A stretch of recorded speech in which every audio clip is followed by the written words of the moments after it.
বরাক নদীর জলস্ফীতি দ্রুত বৃদ্ধি পাওয়ায় কাটিগড়ার বিভিন্ন এলাকা প্লাবিত হয়েছে। বিশেষত মাদারপুরেই E&D বাঁধ ভাঙনের আশঙ্কা দেখা দিয়েছে।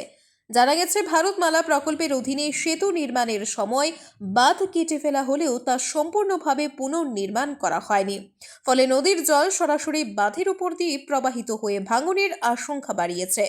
এরই মধ্যে হরিটিকর এলাকায় শতাধিক পরিবার জলবন্দী অবস্থায় রয়েছে এবং মাদারপুরের বহু পরিবার স্থানীয় স্কুলে আশ্রয় নিয়েছে। এলাকাবাসীর অভিযোগ, সময় মতো মাটি ভরাট না করায় পরিস্থিতি আরও জটিল হয়েছে।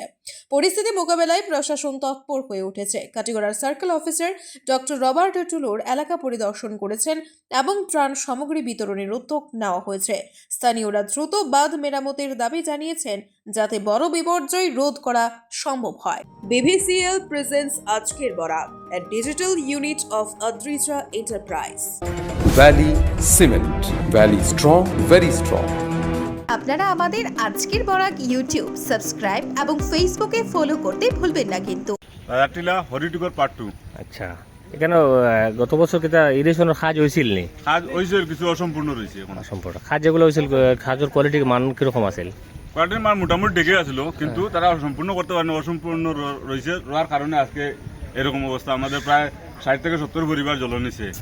কালকে অবধি আমরা ফোন করিয়া ডিপার্টমেন্টের লোক যোগাযোগ করিয়া তারা কোনো রেসপন্স দেয় না। অতএব তারা বদরপুরের ডিভিশনে কয়, করিমগঞ্জ ডিভিশনের লোক যোগাযোগ করে, করিমগঞ্জ ডিভিশনে এরা কয় বলে যে আমরা আইতাম পারি না, মানুষ পাঠাই দিয়া এরকম করিয়া সেরকম করিয়া। তারা এরকম করার কারণে আমরা এই জল নিছি এখন বর্তমানে।